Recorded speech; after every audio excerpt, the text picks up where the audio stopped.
under your wings. Cover me within your mighty hand. When the oceans rise and thunders roar, I will soar with you above the storm. Father, you are king over the flood, and I will be still and know you are God. Find rest, my soul. Find rest, my soul. In Christ alone. In Christ alone. Know His power. Know His power. In quietness and trust. When the oceans rise and thunders roar, I will soar with you above the storm. Father, you are king over the flood, and I will be still and know you are God. When the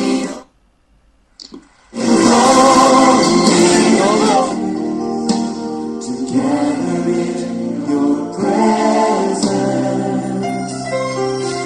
to celebrate your grace, to praise you for your blessing. We give you glory, we give you honor, we give you everything we are, lifting our hearts and hands before you. Le frère Olivier Angoran, bonsoir et bienvenue. Bonsoir, mon cher frère. Salut, quelqu'un. Oui. Je crois que tu as pris une tournure là. C'est le bateau qu'on voit derrière toi là maintenant. Ou c'est quoi?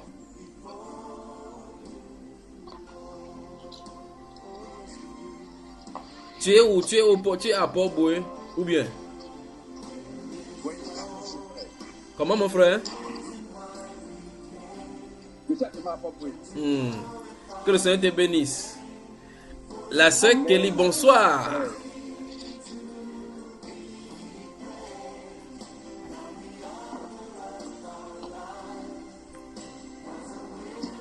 La sœur Kelly, bonsoir. Celle qui est devenue une Ivoirienne.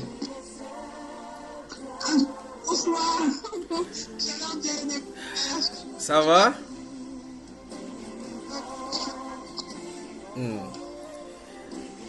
Le frère Jacques Bissa, bonsoir et bienvenue du côté de Lomé au Togo. Bonsoir, bonsoir tout le monde. Bonsoir, frère Richard.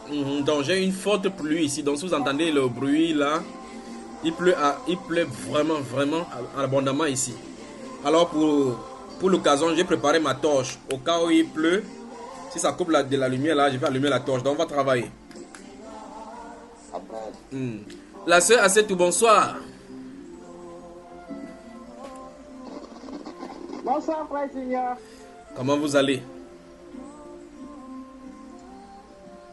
Vous me voyez, n'est-ce pas? Je vois seulement la sœur Kelly et le frère Olivier sur mon moniteur, sur mon écran. Le frère Paul Espérance et la sœur Christine. Bonsoir.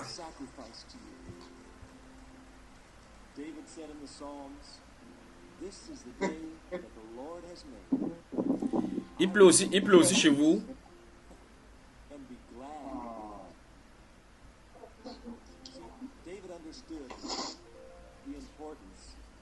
Bon. C'est vrai, dire comme la connexion n'est pas bonne, on peut se dire au revoir alors. La connexion est bonne. Ah, la connexion est bonne. Vous êtes sûr? Parce que le frère Paul Espérant ne parle pas. Bonsoir, frère Junior. Frère, bonsoir. Vous êtes pas où? Je ne vous vois pas.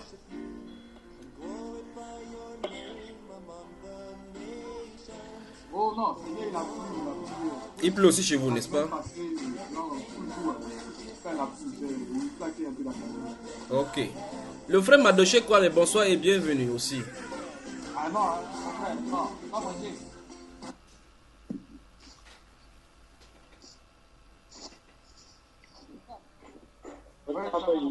Mhm.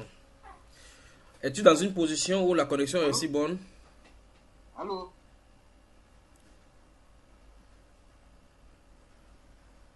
Oui, le frère Paul. On a activé la vidéo? Oui, si votre connexion n'est pas bonne, vous n'avez pas besoin d'activer la vidéo pour que la connexion ne chute pas, d'accord?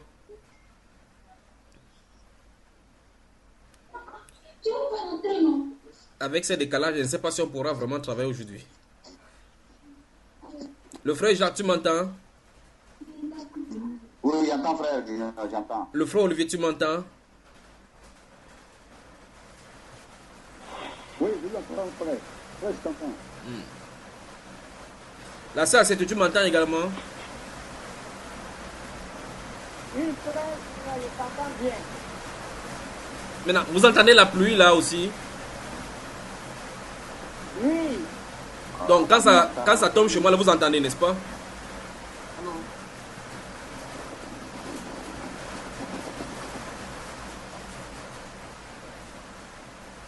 Donc, ça veut dire que vous entendez le bruit de la pluie chez moi, n'est-ce pas? Oui, frère, on entend la pluie là. Voilà, donc parlez un peu plus fort donc, alors maintenant. Après, la connexion est un peu médiocre. Oui. Donc, je vais couper ma vidéo, comme ça va, la bande passante sera un peu plus relâchée, quoi. Alors, qu'est-ce qu'on a vu la dernière fois, afin qu'on continue la suite aujourd'hui?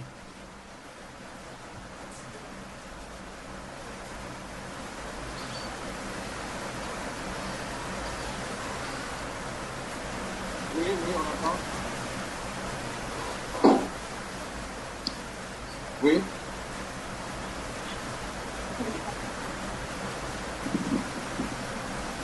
Allô? On t'entend, mon frère.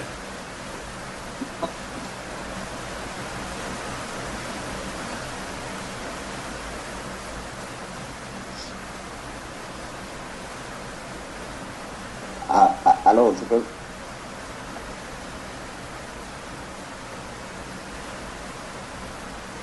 Alors, par rapport à ce que nous avons fait la fois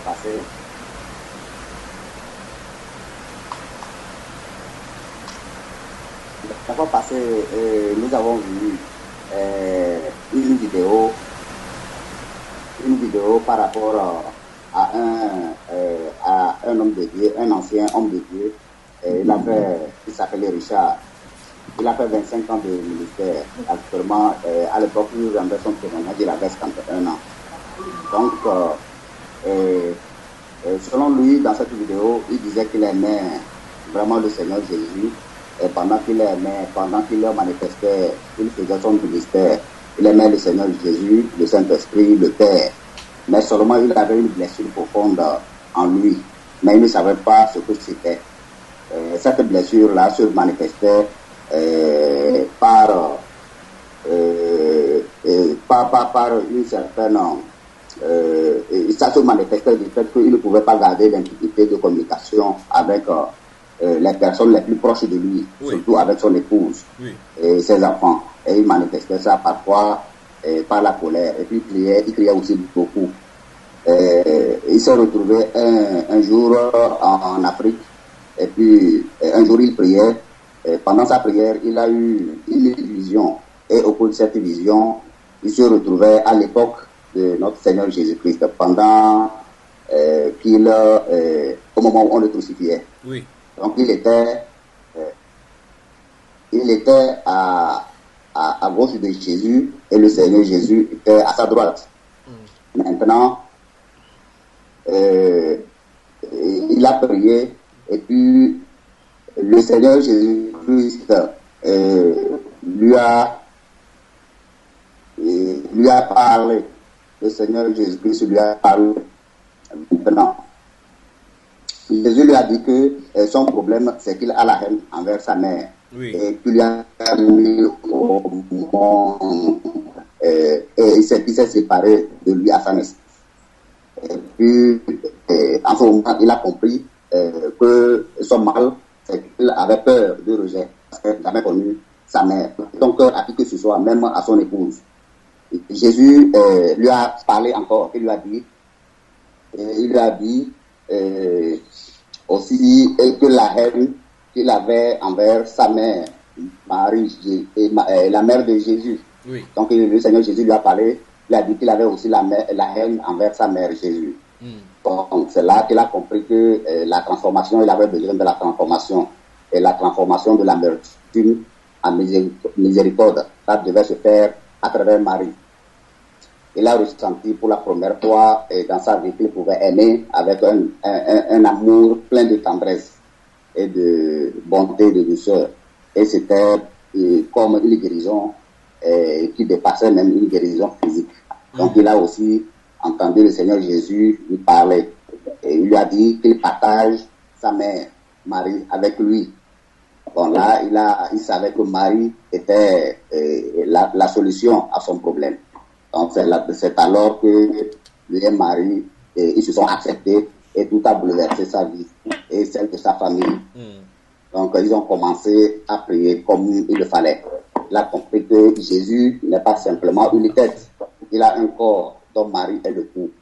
Donc ils sont entrés dans cette communion-là avec Marie et elle les a amenés à tous les saints, à Thérèse, et puis un an plus tard, ils sont devenus catholiques. Oui. Donc c'est ainsi que il prie du rosaire chaque jour et il a pu trouver cette profondeur-là avec Jésus à travers Marie. Oui. Donc il s'est rendu compte qu'au moment où il disait qu'il aimait Jésus, il ne l'aimait pas bien, il l'aimait mal. Parce que Jésus sans Marie, ce n'est pas vraiment Jésus. Et puis Marie étant le catalyseur pour comprendre ce que c'est que la qui est l'église. Bon, après avoir vu cette vidéo, bon, nous avons fait un tour et chacun a fait son analyse. Et le Seigneur nous a conduits dans les Écritures par le bien-aimé Frère Junior. Donc, il nous a révélé dans Jean chapitre 20, versets 15 et 16, et Jean 19, versets 25 à 27, que le Seigneur Jésus, dans les Écritures, n'a jamais appelé Marie sa mère, mais il l'a plutôt appelé par son nom, femme ou bien Marie. Donc, ce qui contredit ce que le frère dit dans sa vision, lorsque le Seigneur dit qu'il appelait Marie mère. Donc, ça contredit vraiment les Écritures. Nous avons fini l'enseignement avec par Matthieu 7, versets 14 à 22. Et le frère Junior nous a donné 2 recherches à faire. La première recherche, ça concerne la raison pour laquelle le Seigneur Jésus-Christ appelait Marie femme. Et la deuxième question, c'est par rapport au rosaire. D'où est-ce que ça vient et quand et par qui ça a été introduit. Donc, c'est là-bas que nous sommes arrêtés. Amen. Amen. En tout cas, que le Seigneur te bénisse, mon frère, que le Seigneur te bénisse. Waouh. Amen. Je crois que c'est exactement le résumé, n'est-ce pas, frère Olivier? Tu as quelque chose à ajouter? Bon, je pense qu'il a tout dit, hein, frère. Il est trop fort, pas vrai?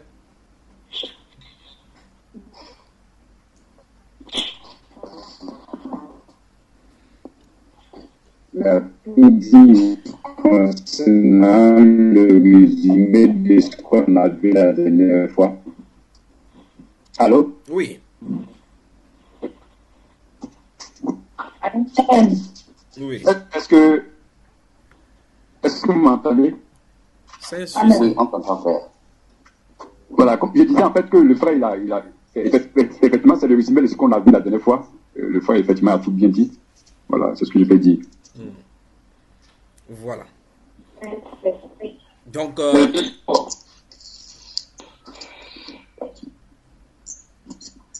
alors, nous continuons par rapport à la question donc, concernant l'origine des et même la signification du rosaire. Qu'est-ce que vous en avez trouvé?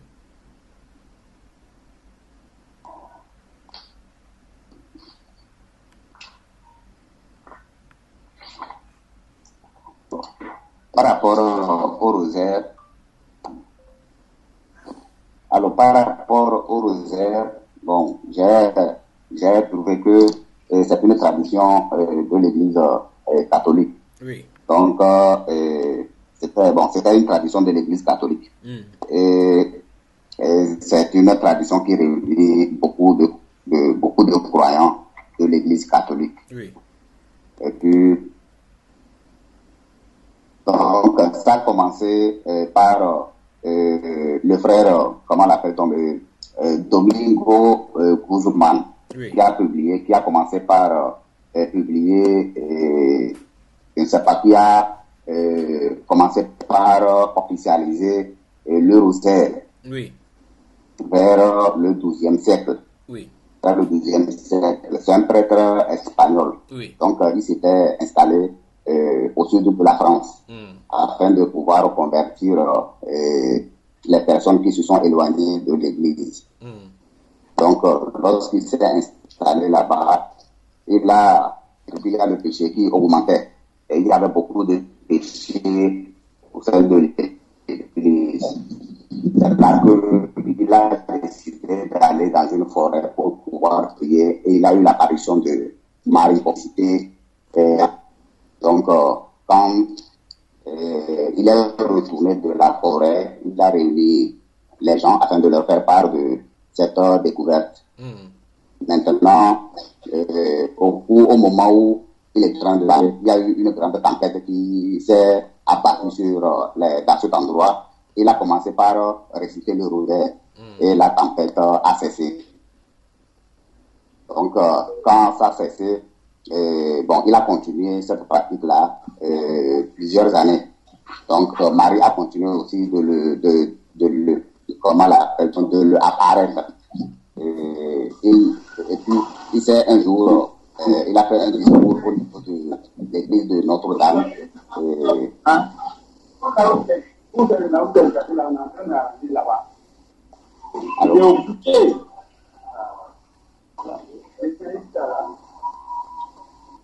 Allô? Oui, on t'entend, mon cher frère, on t'entend. D'accord, frère. Donc, un jour aussi, au niveau de l'église de Notre-Dame, aussi, il y a eu, comment l'appelle-t-on, la Vierge Marie lui a demandé de remplacer, il était en train de faire un discours, il lui a demandé de remplacer le discours là par le rosaire. Voilà, par la récitation du rosaire. Donc, elle lui a expliqué que cela faisait beaucoup, cela plaisait beaucoup à Dieu parce que ça rappelait les 150 fois où Marie a accepté son fils comme donc depuis les catholiques ont commencé par réciter le rosaire en faisant leur possible afin de pouvoir s'éloigner du péché. Oui. Donc, c'est ce que je ferai. Oui, avant la diffusion de ces rojets-là par Alain de Roche, de la Roche, qui est né en Bretagne en 1428, il a prêché, comme tu as dit là, il a prêché notamment dans le nord de la France et en Hollande. Quand il prêche au sujet du rosaire, est-ce que les apôtres, quels que soient les disciples du Seigneur Jésus, est-ce qu'ils en ont fait, on a fait cas de ça dans la Bible? Non. Non, personne n'a fait cas de ça dans la Bible. Non. Donc c'est étranger donc à la Bible, n'est-ce pas? Oui. Voilà. Ça n'a jamais existé dans la Bible. Et donc, je crois que sur ce Skype, si on va travailler dans un groupe pour pouvoir aider les catholiques à sortir de l'obscurité, donc on va créer un groupe seulement intitulé Aidons les catholiques à sortir de l'obscurité. Donc tous ceux qui ont eu à appartenir à l'église catholique, je vous prie sur Skype de vous signaler, comme ça je vais faire un forum avec vous, on va travailler ensemble. Vous allez donner votre expérience à l'intérieur, ce que vous avez reconnu comme étant vrai, comme étant faux, comme ça on va aider les catholiques, ceux qui sont dans l'obscurité et qui cherchent la vérité à en sortir. D'accord mes frères? Amen. Donc pour ceux qui ont été dans les catholiques, Amen. il faudra se signaler. Comme ça vous allez nous dire comment vous y êtes entré et comment vous êtes sorti. Alors, que le Seigneur vous bénisse. Que le Seigneur vous bénisse. Regarde, la sœur, c'est pas bon chez toi. C'est pas bon Amen. chez toi. Je sais pas, c'est pas bon chez toi. C'est pas bon. Je ne sais pas pourquoi ça fait comme ça aujourd'hui. C'est pas bon. Ton micro à quoi? Oui, c'est chez le frère Olivier. Alors, on peut commencer ce soir. Je crois que la pluie s'est calmée par la grâce du Seigneur.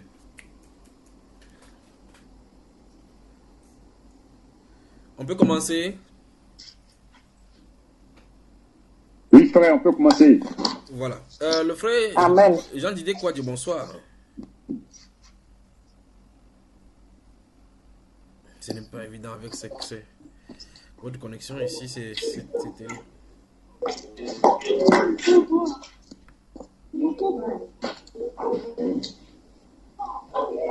Oui, frère, Julien, bonsoir. Voilà, bonsoir. Ferme directement ton micro alors. Ok, je fais mon micro. Voilà. Alors, je crois que chez le frère Jacques, c'est un peu plus clair. Nous allons continuer dans la suite, dans la deuxième partie, donc de ce que vous avez fait comme résumé la dernière fois. Le frère Jean Didier Kwame, tu n'as pas encore fermé ton micro. Alors, nous allons voir ce qui s'est passé. Comme tu as fait le résumé là, par rapport à la dernière fois, concernant ces songes et visions sataniques, commençons d'abord par lire dans les Saintes Écritures. Pour ceux qui ne m'écoutent pas bien, pour ceux qui écoutent, veuillez écrire sur le forum les versets dont je vais donner. On va commencer par 1 Samuel chapitre 28. Donc notez 1 Samuel chapitre 28.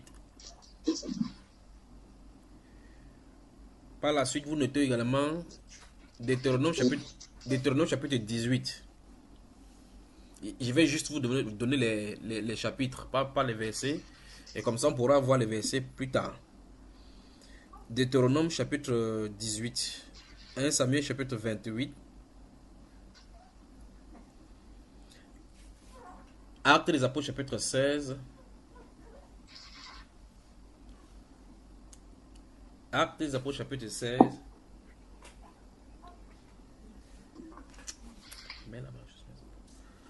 Actes chapitre 16. Vous avez noté, frère? Quelqu'un note sur le forum en attendant, pendant que les autres sont en train d'écouter. Notez également 1 Roi chapitre 22. Il va expliquer ce qui s'y trouve, comme ça on pourra continuer rapidement et naturellement.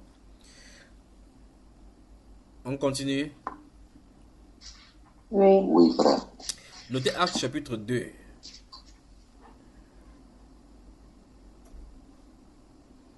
Actes chapitre 2. Actes chapitre 2. Et Matthieu chapitre 4.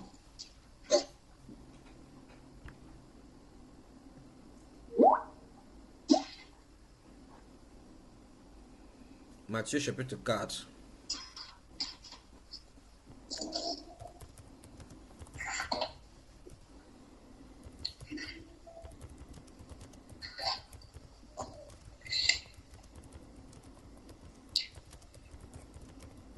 Vous avez noté? Oui, on a noté. Voilà. Alors, je vais donc brosser de façon sommaire. On pourra encore en prendre plusieurs autres comme ça. De façon sommaire. Ouais, merci frère Olivier de Christ là dans le forum comme cela.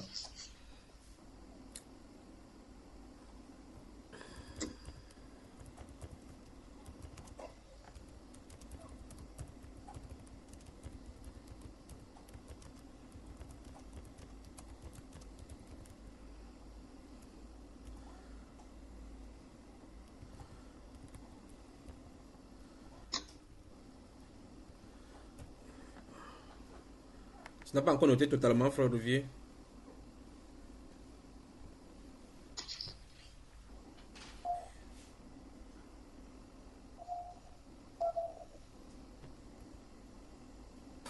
Vous m'entendez?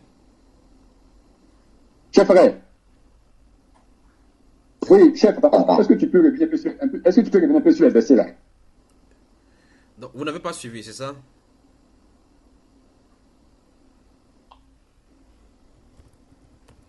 Au moment où j'ai commencé à écrire, je n'ai pas suivi les autres, les versets suivants. Le frère Jacques, si tu as suivi, veuille répéter s'il te plaît.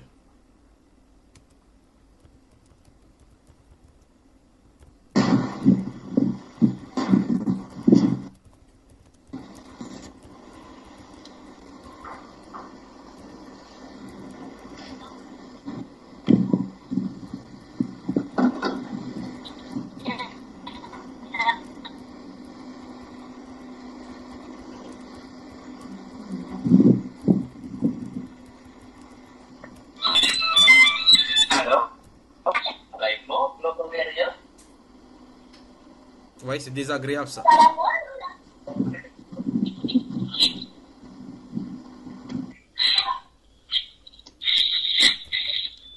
C'est désagréable. C'est chez qui ça là? C'est désagréable.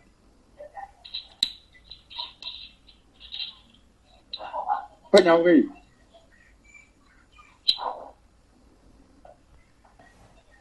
Là, je le fais Niaoui.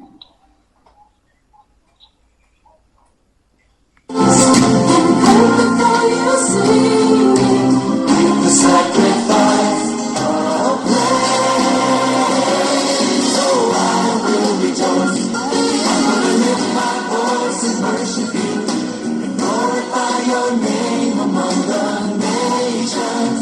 Oh, I will rejoice.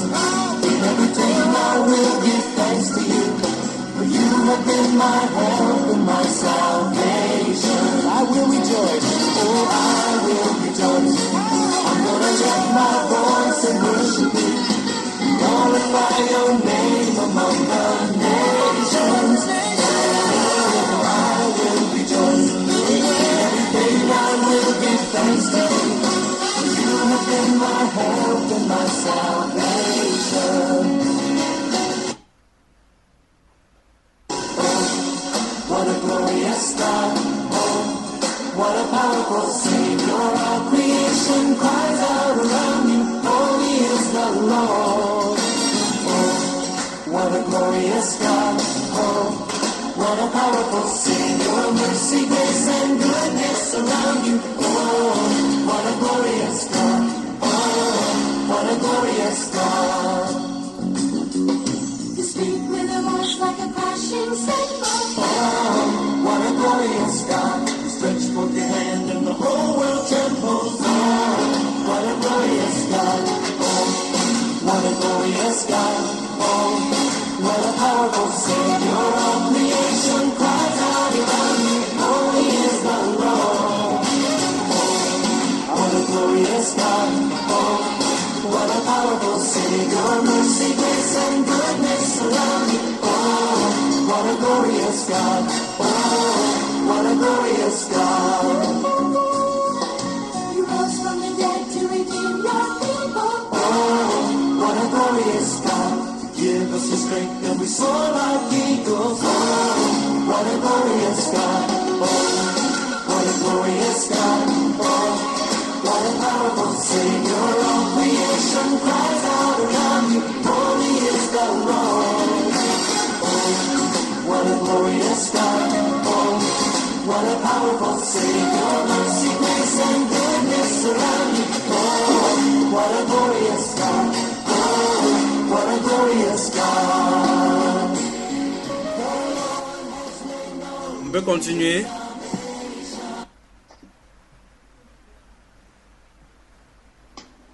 Amen. Oui, je crois que vous avez pris les notes là. Vous avez pris les notes, n'est-ce pas? Actes chapitre 2, Actes chapitre 16, 1 Roi chapitre 22, Matthieu chapitre 4. En tout cas, c'est plein dans les Saintes Écritures.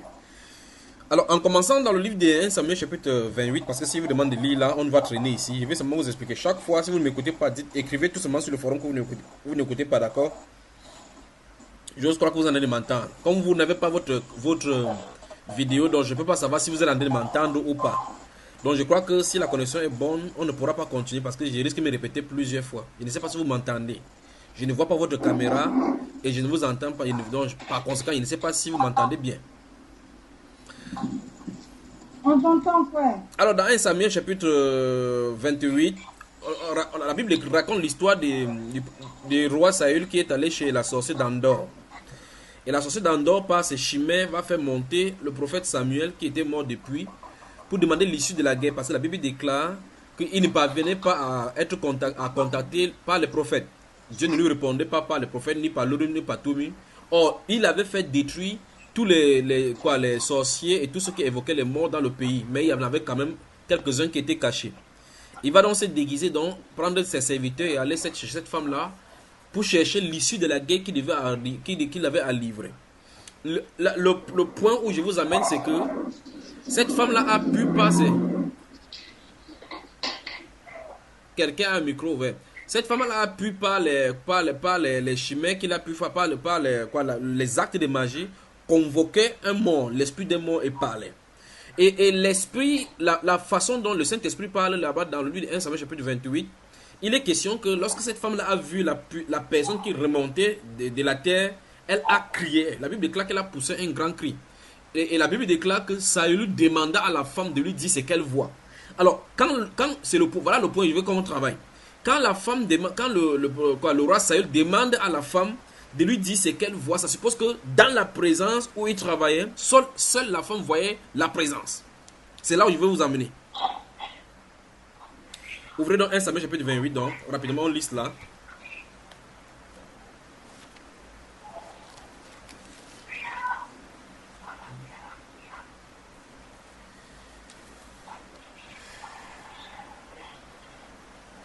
Je crois qu'avec la connexion là, voilà. Il y a du bruit toujours chez quelqu'un là.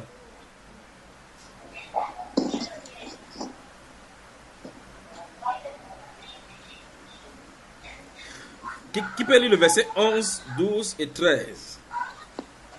Bon, jusqu'à 15 même, hein, jusqu'à 15, allons-y. 11 à 15.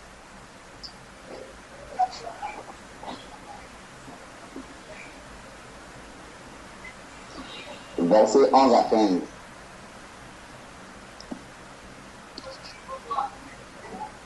La femme,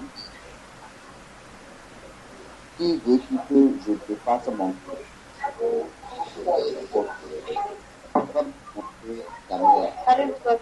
Demandez à Serge Dal de fermer son micro.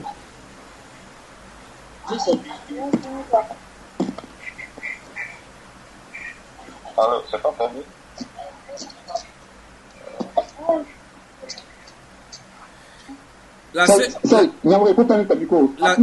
La sœur Audrey également ferme son micro. Voilà, maintenant frère Jacques, allons-y. Verset 11 à 15. La femme dit, qui veux-tu que je te fasse monter? Et il répondit, fais-moi monter Samuel. Lorsque la femme vit Samuel, elle poussa un grand cri. Et elle dit à Samuel, pourquoi m'as-tu trompé? Tu es Saül. Le roi lui dit, je crains rien, mais que vois-tu? La femme dit à Saül, je vois un Dieu qui monte de la terre. Il lui dit, quelle figure a-t-il? Et elle répondit, c'est un vieillard qui monte et il est enveloppé d'un manteau. Saül comprit que c'était Samuel. Et il s'inclina le visage contre terre et se prosterna. Samuel dit à Saül, pourquoi m'as-tu troublé en me faisant monter? Saül répondit, je suis dans une grande détresse. Les Philistins me font la guerre et Dieu s'est retiré de moi. Il ne m'a répondu ni par les prophètes, ni par des songes. Et je t'ai appelé pour que tu me fasses connaître ce que je dois faire. Amen. Amen. Voilà. Donc le verset 11 dit que la femme demande Le verset 11 dit que la femme demande à Saül, que veux-tu, qui veux-tu que je te fasse monter? Et il répondit, fais-moi monter Samuel. Maintenant, on ne nous dit pas comment la femme a fait pour que Samuel monte. Le verset 12 dit, lorsque la femme vit Samuel. Donc la Bible dit clairement que la femme a vu Samuel. Elle poussa un grand cri et elle dit à Saül, pourquoi m'as-tu trompé? Tu es Saül. Ça veut dire que la personne qui lui parlait était déguisée, comme la Bible déclare précédemment. Maintenant, le roi lui dit, ne crains rien, mais que vois-tu? Donc voilà, vous voyez, le verset 12 dit, lorsque la femme vit Samuel. Et le verset 13 dit, le roi dit, ne crains rien, mais que vois-tu? La femme dit à Saül, je vois un Dieu qui monte de la terre. Saül va encore reprendre en disant, il lui dit, quelle figure a-t-il? Et elle répondit, c'est un vieillard qui monte et il est enveloppé d'un manteau. Saül comprit que c'était Samuel. Donc dans ce récit-ci, c'est clairement défini que Saül, lui, ne voyait pas ce que la sorcière voyait, la magicienne voyait. Donc, qu'est-ce qui nous fait ressortir? Donc, premièrement, ça suppose donc que les agents de Satan. Et Satan est capable de donner les visions de l'autre dimension. C'est ça qui est défini d'abord ici. Donc Satan est capable de donner les visions de l'autre dimension. Il faut que ça soit d'abord établi avant qu'on avance. Maintenant, ça veut dire que les puissances démoniaques peuvent te faire voir des visions réelles des choses qui se passent dans l'au-delà.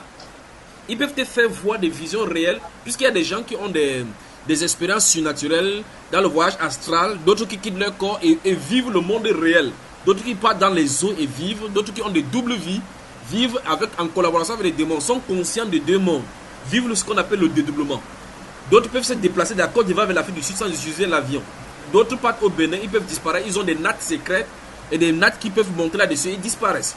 Alors ça veut dire que cette puissance-là est réelle. Je vais d'abord établir par les Saintes Écritures que cela est avant d'avancer avec cette vision démoniaque-ci. C'est-à-dire que la deuxième partie de notre enseignement précédent qui était intitulé « Attention aux visions sataniques », les visions sataniques.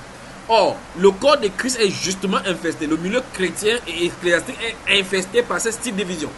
La preuve, c'est dans la première partie, nous avons vu justement, comme le frère Jacques Bisson faisait le résumé, nous avons vu ce pasteur évangélique de 25 ans qui s'est reconverti au christianisme catholique en disant justement qu'il a vu Jésus. Et il signifie qu'il ne dormait pas, que la vision était là quand il était en prière. Donc c'est pour ça qu'il faut qu'on examine ces choses que dans les Saintes Écritures c'est dit. Dans Deutéronome chapitre 18, donc j'espère que je ne vais pas vite.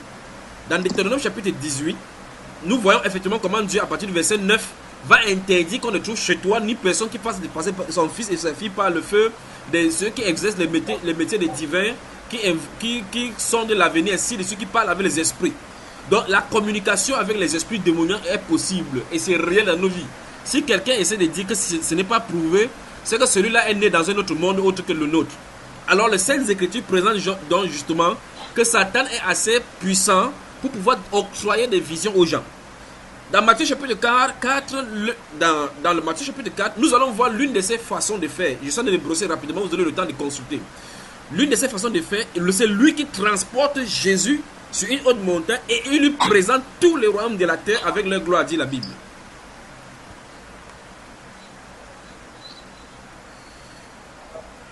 Demandez à Serge Gall de fermer son micro.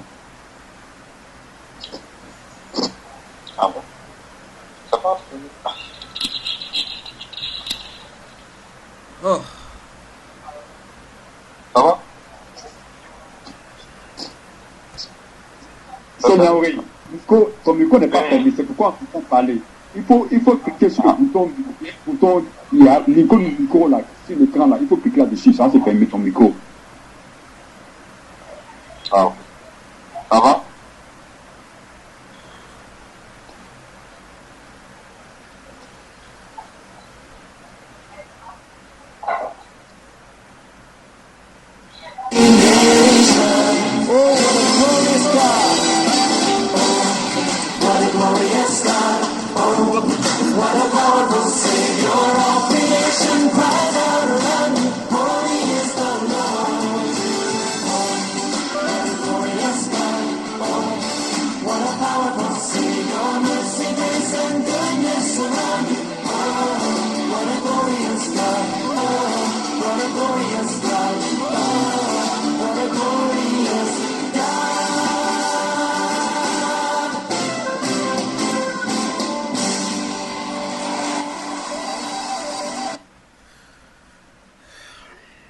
Donc dans Matthieu chapitre 4, la Bible nous montre quand le Seigneur Jésus-Christ était dans le jeûne de 40 jours, que le diable le transporta, si vous lisez le chapitre 4 à partir du verset 1 de Matthieu, que le diable le transporta sur une haute montagne et lui montra tout le royaume. La Bible déclare que c'est le diable qui lui a montré. Donc si vous voulez, c'est soit vous déchirez votre Bible ou vous ne le déchirez pas. Ce n'est pas Jésus qui s'est fabriqué la vision. C'est Satan qui lui a montré. Ouvrons cela rapidement.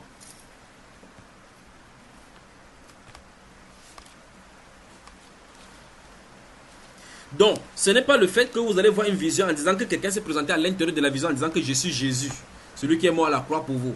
Ce n'est pas en voyant cette vision qui va faire que ça soit authentique, non. Alors, regardez. Verset 8 du chapitre 4 de Matthieu, la Bible déclare: le diable le transporta. Le diable le transporta. Je veux que vous mesurez bien la personne qu'on est en train de transporter. Il s'agit du souverain sacrificateur de nos âmes.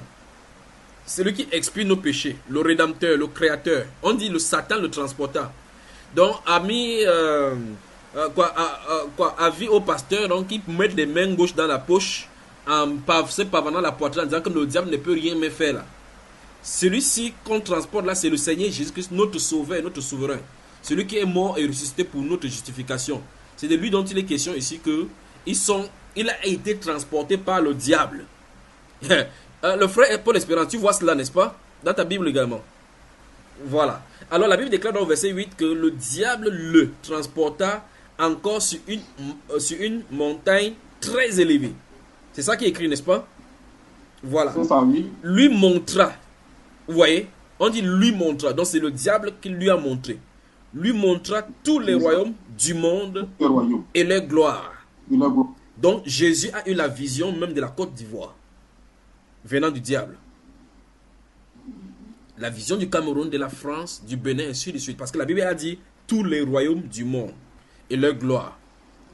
Et il lui dit, je te donnerai toutes ces choses si tu te prosternes devant moi et m'adores. Jésus lui dit, retire-toi, Satan, car il est écrit. Alors, si donc l'apôtre Paul dit dans 2 Corinthiens chapitre 11 que Satan lui-même se présente en ange de lumière, il n'est pas donc étonnant que c'est ministre d'église, un ministre de justice. Imaginez donc si Satan a pu tenter de séduire le Seigneur, l'autre rédempteur, par des visions. Et on a vu exactement dans le livre de 1 Samuel chapitre 28 comment il a donné la vision là au moins c'est sa servante. Mais ici il s'agit du Seigneur Jésus-Christ. Imaginez donc comment il trompe les gens aujourd'hui. La preuve, c'est ce prêtre-là, enfin ce pasteur prêtre que nous avons vu dans la dernière édition. Et là, il a dit qu'il a été au temps de Jésus à la croix. Il a vu Jésus, il était à la gauche, et puis Jésus lui a dit de donner des choses. Et le plus grave, c'est que à l'issue de cette vision-là, il a la paix, semble-t-il, dans son cœur. Et vous voyez, quand il parle, il avait le sérieux. Il a presque 62 ans alors qu'il en est de parler. Donc, il ne peut pas avoir menti. Il a vu quelque chose et c'est réel. Donc, le point sur lequel je veux que vous voyez...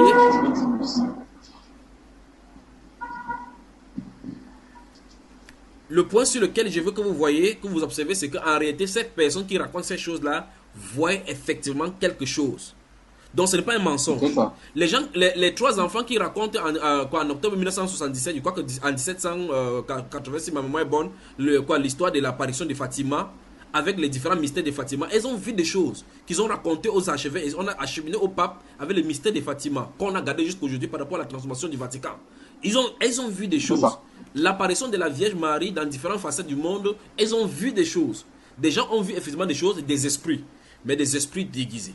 Le vrai problème, c'est que quand les gens ne sont pas dans les Écritures, ils n'ont pas le pouvoir pour tester les esprits. Et par conséquent, ils se livrent à n'importe quel esprit qui leur vient, en prenant la forme du Seigneur Jésus ou bien des anges envoyés de lui.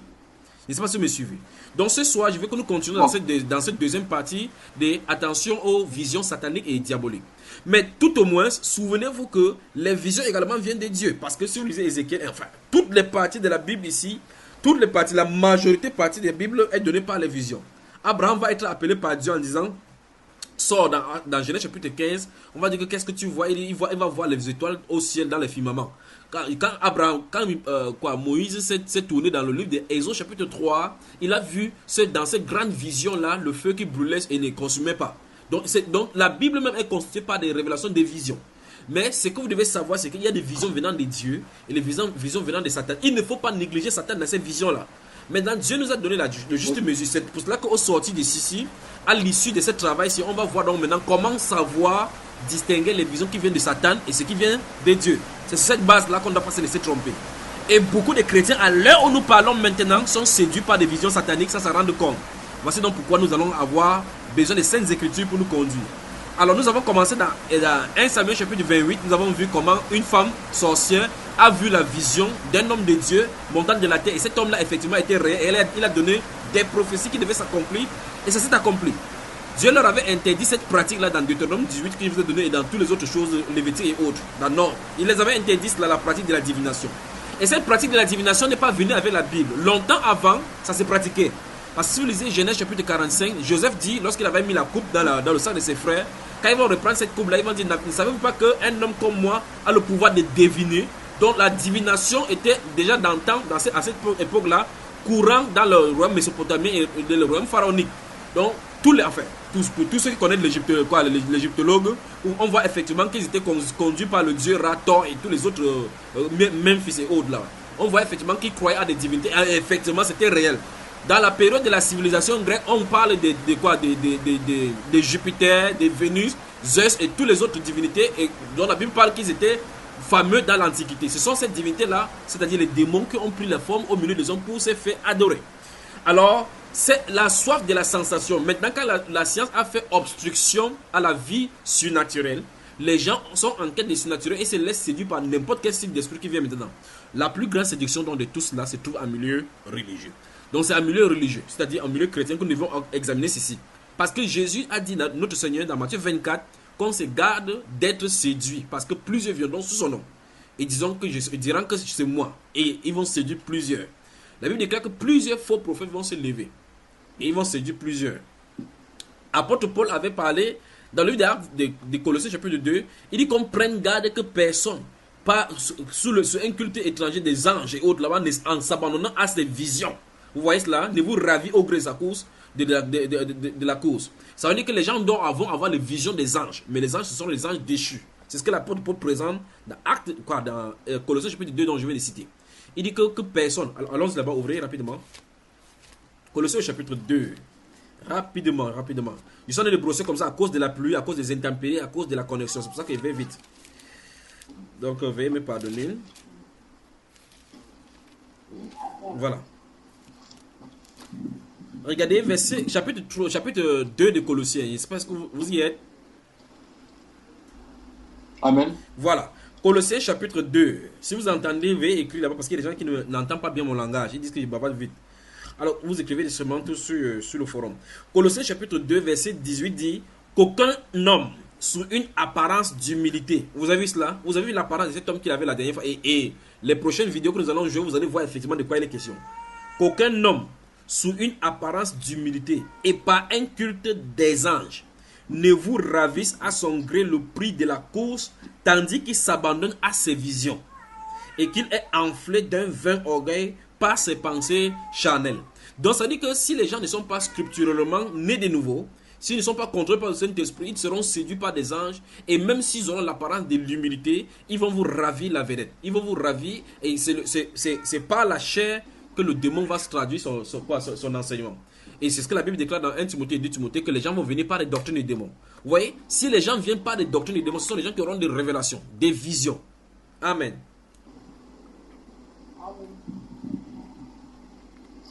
Alors la Bible nous a déjà prévenu donc qu'il y aura des cultes des anges. Les gens vont dire que j'ai vu tel ange venir me voir, j'ai vu tel ange venir me raconter telle ou telle chose. Voilà ça qui est brillé dans Colossiens.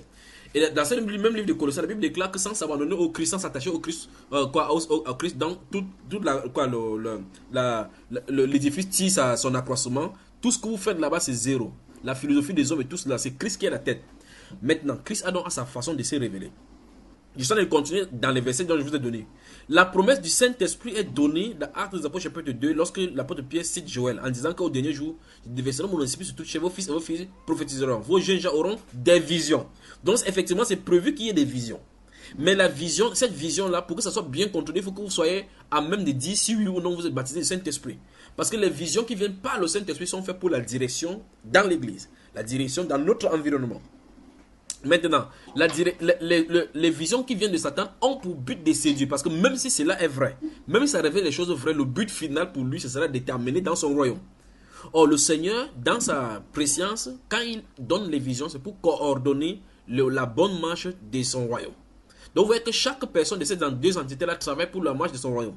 Donc, il ne s'agit pas de dire que non, j'ai dit une vision et c'est arrivé. C'était clair. Parce que cette sorcière d'Andor de 1 Samuel chapitre 28 a eu une vision, mais ça venait de Satan. Jésus a une vision, ça venait de Satan. Jésus a clairement rejeté cette vision-là. Mais nous voyons effectivement aujourd'hui les royaumes du monde avec leur gloire. Nous voyons les gloires pompeuses au point où on peut attraper un président, amener à la cour de justice de la haie pour pouvoir prendre place là-bas, tuer des gens, mentir pour faire n'importe quoi. On voit d'autres personnes qui durent même 35 ans au pouvoir, ils ne veulent pas sortir. Même si les Américains leur demandent de quitter le pouvoir, ils disent que tu es qui peut me raconter ces choses. Vous voyez? Alors pourquoi? Parce qu'il y a de la gloire là-bas. L'acclamation des hommes, la prosternation des hommes, qu'on leur donne cela. Donc Jésus avait effectivement vu cela. Satan n'avait pas menti dans cette vision. Satan n'a pas donné de visions mensongères à Jésus. C'était des visions réelles, mais Jésus a rejeté cela. Par cet acte-là, Dieu veut nous faire comprendre que même si les visions sont vraies, même si le message est réel venant de Satan, il faut rejeter. Amen. Si tu ne rejettes pas, tu acceptes cela, tu t'es prosterné devant Satan et tu lui voues un culte. À cet instant-là, tu deviens son serviteur et il va t'utiliser. Voilà pourquoi donc, après, à l'issue de cet enseignement, nous allons nous prier le Seigneur de sanctifier nos cœurs, sanctifier notre âme et notre homme intérieur afin que toute vision qui vient de Satan soit rejetée par nous, même si nous sommes en train de dormir, même si nous sommes impuissants face à l'ennemi, qui nous aide à rejeter cela, mais qui nous donne d'avoir un cœur attaché à toute vision qui vient de lui. Cette prière, vous devez le faire. Nous devons le faire. Alors, dans la suite des enseignements, vous allez voir effectivement que cette vision, ça a créé beaucoup de problèmes dans le corps de Christ. Nous allons voir tous ces soirs. Dans la première partie, nous avons vu le cas de ces pasteurs-là, de ces pasteurs devenus prêtres qui prient le rosaire et il dit que Marie est le coup, maintenant le catalyseur. Maintenant, nous allons voir par la suite.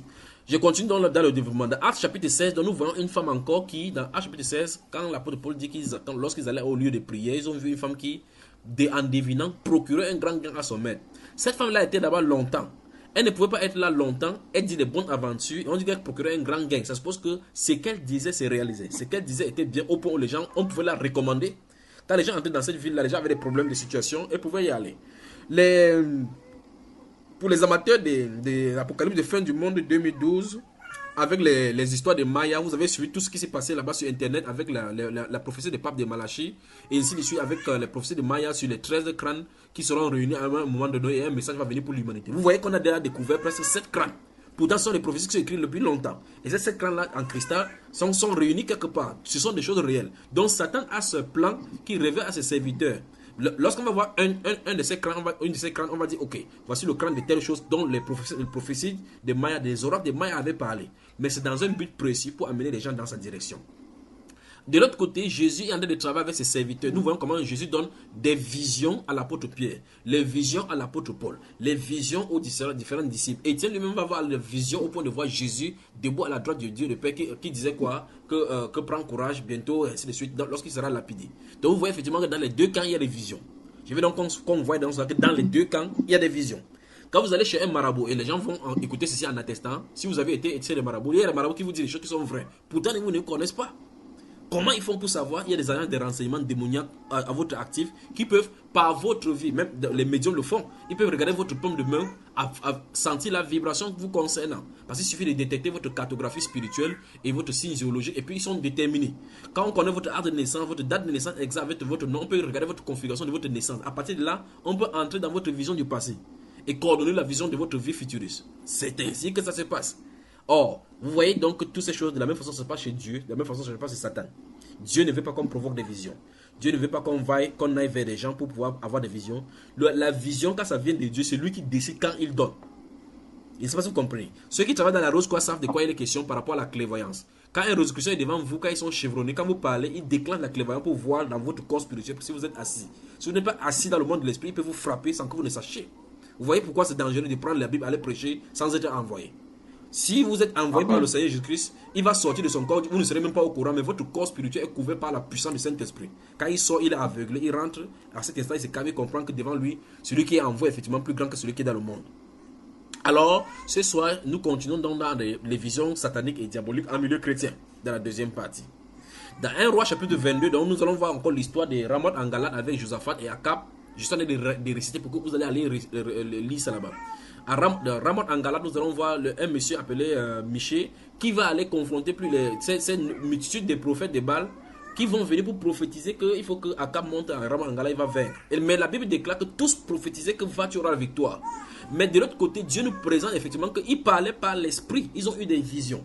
Mais de l'autre côté, Michée a également eu des visions. Et il a vu clairement ce qui se passait dans l'autre vision. C'est que Dieu a permis qu'un démon vienne là pour lui donner la prophétie. Oh frère, on est mal barré si on ne discerne pas les voix de Dieu. Donc le vrai prophète était de l'autre côté, il avait vu ce qui se passait dans le monde spirituel pour que l'onction soit accordée à d'autres prophètes pour qu'ils prophétisent tous quelque chose qui est faussement vrai. Parce qu'en réalité, il recevait vrai pourquoi? Parce qu'il recevait une information du monde spirituel. Faux pourquoi? Parce que c'était Dieu qui organisait cela pour qu'il puisse aller dans la fausseté pour périr selon ce que le prophète Élie avait dit qu'il devait mourir et que les chiens devaient le lécher. Je ne sais pas si vous me suivez, frère bien-aimé. Alors, Satan donne des visions. Désormais, il faut qu'on fasse attention. Satan donne les visions. Surtout si tu es appelé à une œuvre très grande, Satan te donne des visions pour pouvoir te désorienter. Souvenez-vous de cela. Satan peut donner des visions. Nous voyons le Seigneur Jésus qui va commencer au début de son ministère. Satan se présente à lui. Qu'adviendrait ici Satan que si le Seigneur avait gobé un peu sa vision? Vous voyez là où on se retrouverait aujourd'hui. Vous voyez là où on se retrouverait aujourd'hui avec cela. On ne devrait pas s'en sortir aujourd'hui.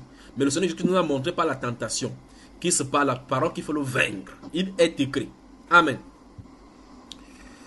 Amen. Alors, vous êtes prêts à ce qu'on commence ce soir, n'est-ce pas? Amen. Nous allons voir donc un exemple de cette vision-là. Et vous allez suivre très attentivement. Je ne sais pas si le frère Jacques Bissan est là avec nous. Le frère Jacques, tu es là? Frère Achille Nda, bonsoir et bienvenue. Bonsoir, frère Junior. Oui, bonsoir, les frères. Merci. Dites juste Amen. bonsoir. Amen. Je suis là. Dites juste bonsoir et fermez le micro pour que ça ne nous crée pas de désagréments. Je ne sais pas qui est encore là. Je crois que la sœur Audrey est également là. Et je crois qu'elle nous écoute. La sœur Audrey, tu es là? Bonsoir et bienvenue. Tu dis bonsoir et tu fermes le micro.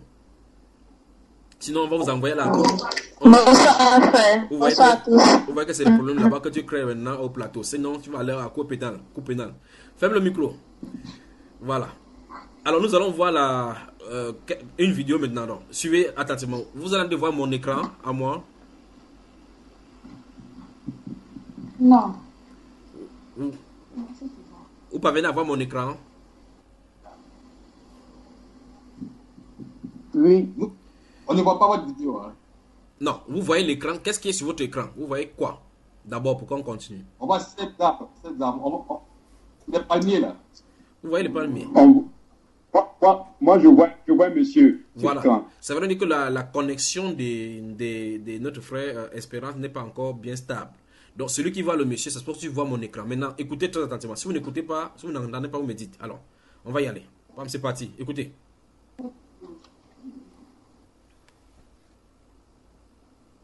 Ne vous inquiétez pas, ça va venir. Le volume va venir.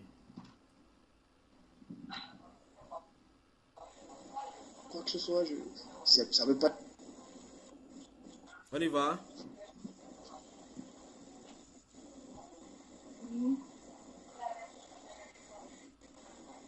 Qui a encore ouvert le micro là-bas?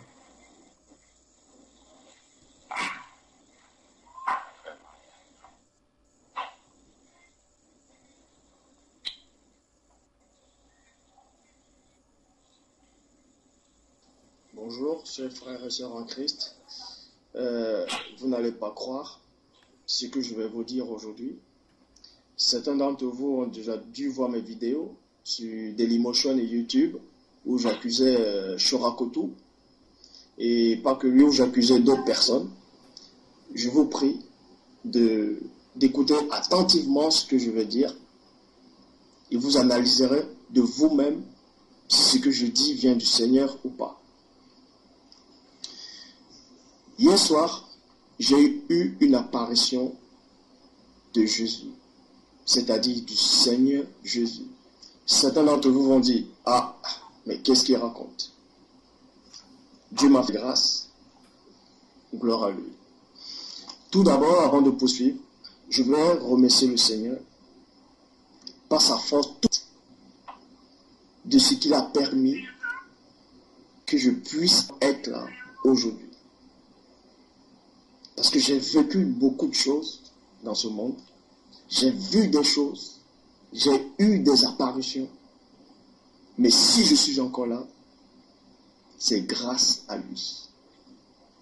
Et déjà, je remercie le Seigneur parce qu'il est unique, parce qu'il est un, parce qu'il est fidèle. Oui, croyez-moi, Dieu est fidèle. Je sais de quoi je parle. Je ne dirais pas que je suis mieux placé pour le savoir, mais je dis juste que je sais de quoi je parle. Dieu est fidèle. Si nous aimons vraiment le Seigneur, il sera fidèle. Hier soir, j'étais dans ma chambre, c'est-à-dire mardi 10 août. J'étais en train de méditer dans ma chambre. Comment j'allais faire plein de vidéos contre la personne de Shorakotu et contre plein de personnes, c'est-à-dire plein de gens que je ciblais pour condamner les doctrines. Dans mes vidéos précédentes, je vous disais tout le temps que j'avais l'apparition d'un chérubin qui venait constamment me voir. Et je le répète, ce n'était pas des mensonges, c'était vrai. Pour d'autres, certains diront que c'est Satan qui m'est apparu. D'autres diront que je délire. D'autres diront que peut-être, seul Dieu le sait. Mais ce que moi je sais, c'est que je ne mens pas. Dieu m'est témoin. Hier dans ma chambre, dans ma méditation, toutefois je mérite d'abord remercier, je ne sais pas si c'est un chrétien ou si c'est une femme ou un homme, mais je sais que c'est quelqu'un qui est dans le Christ.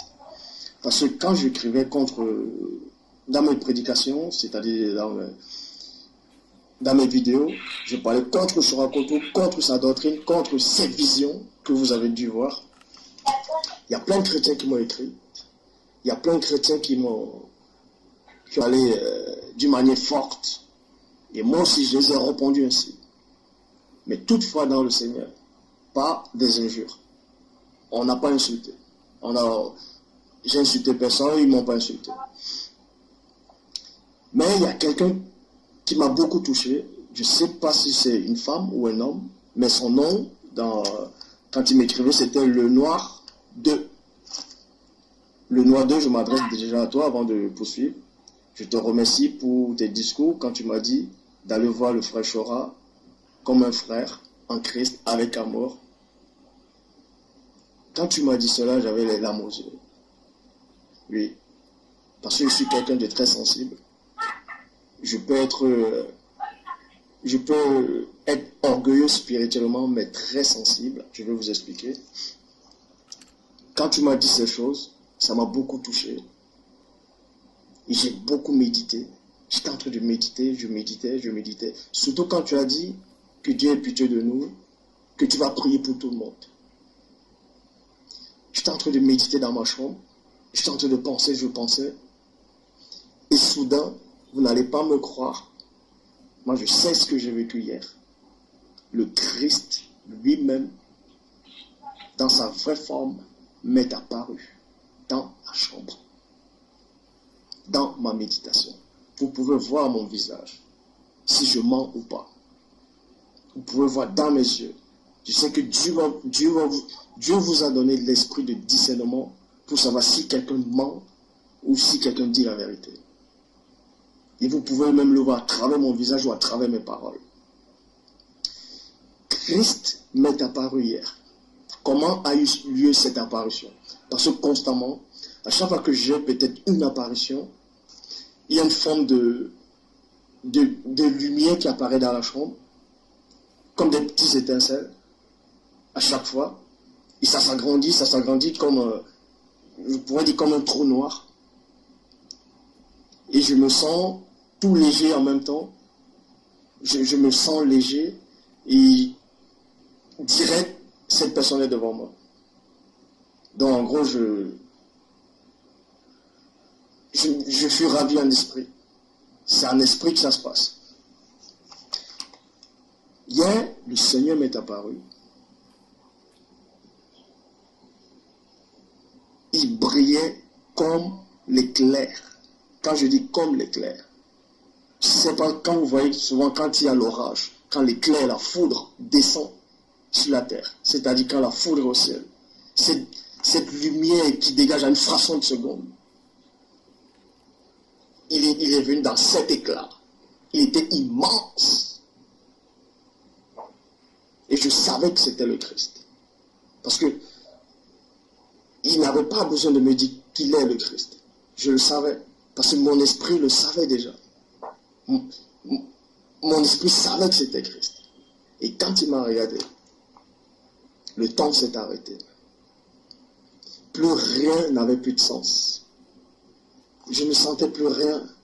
Je ne sentais plus mon corps. Je ne me sentais plus moi. Je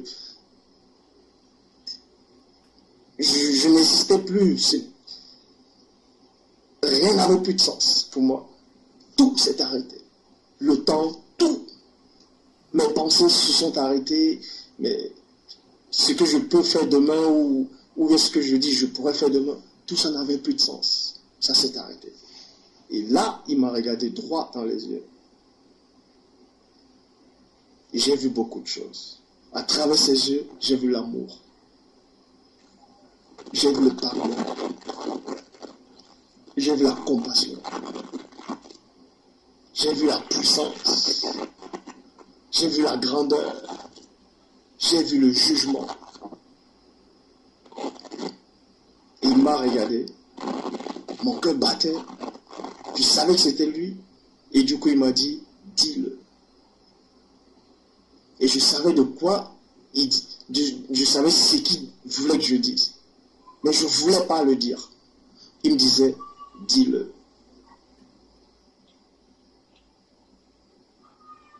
Et là, j'ai ouvert ma bouche, j'ai dit, Dieu. J'ai dit, Père. Parce que je ne voulais pas l'appeler Dieu. Je ne voulais pas l'appeler Père. Parce que pour moi, il n'y a que Dieu seul qui est Dieu. C'est-à-dire, moi j'ai toujours dit, avant de poursuivre, j'ai toujours dit qu'il faut adorer Dieu seul. Il faut prier Christ. Je disais toujours, l'adoration, ce n'est pas la prière. Moi, j'adore Dieu le Père et je prie Christ. Et je disais, ce n'est pas pareil. Mais hier, quand il m'a dit, c'est-à-dire le Seigneur Jésus, quand il m'a apparu, il m'a dit, dis-le. J'étais en train de résister, je ne voulais pas le dire. Et il m'a montré l'orgueil. Que ce n'était pas orgueil que je ne voulais pas l'appeler Dieu. Que ce n'était pas orgueil que je ne voulais pas l'appeler Père. Et là, j'ai appris une leçon hier. Christ m'a donné une leçon hier. Le Seigneur m'a donné une leçon hier. Et les versets ont commencé à tourner dans ma tête. Les versets sont mis à tourner dans ma tête. Et c'est là le verset de Jean 14, 10 est arrivé en moi. Où Christ disait, je suis, c'est-à-dire qu'il est dans le Père et que le Père est en lui. Et c'est hier exactement que j'ai compris les vrais sens de cette phrase. Et je me suis senti tout petit. Je me suis senti insignifiant. Je me disais que j'avais la connaissance. Je me disais que personne ne pouvait me dépasser en connaissance ou en quoi que ce soit. Je ne savais pas. Voilà, voilà. Côte d'Ivoire dans la sainteté, bonsoir. Bonsoir les frères Junior. Voilà. Nous allons commencer. Vous avez suivi, n'est-ce pas? Vous avez bien suivi, n'est-ce pas?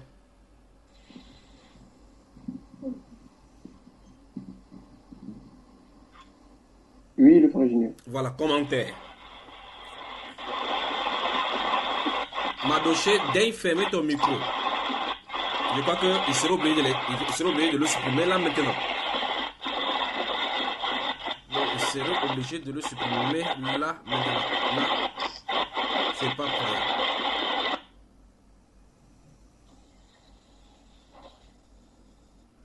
Voilà, je crois que c'est réglé maintenant. Le compte est réglé. Alors, souvenez-vous maintenant.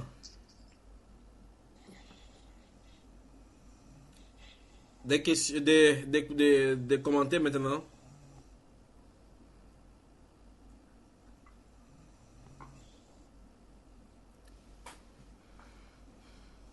Vous m'entendez?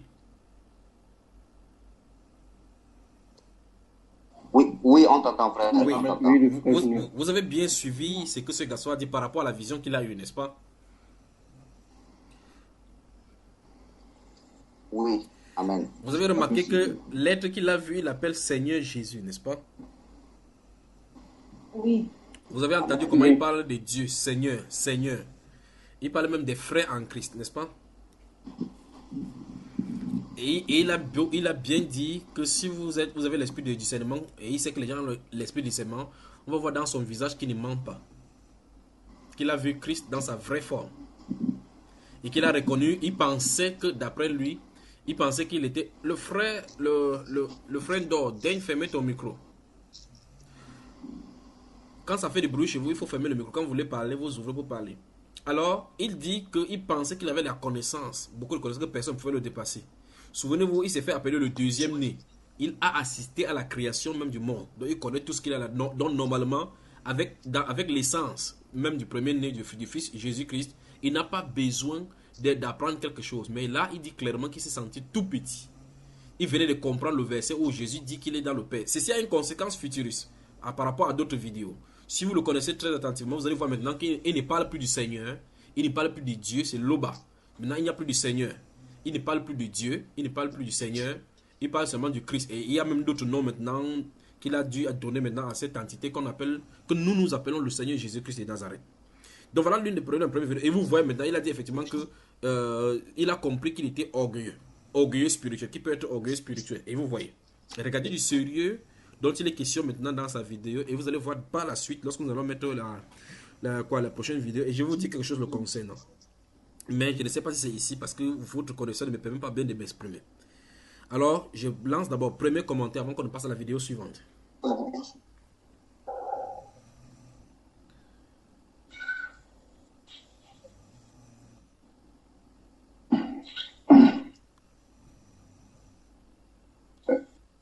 Junior. Oui. Le frère Sendal, son micro est toujours ouvert, mais il n'est pas en train de parler. Et ça fait du bruit chez lui. Je crois qu'il va le supprimer comme j'ai supprimé le Madoché aussi.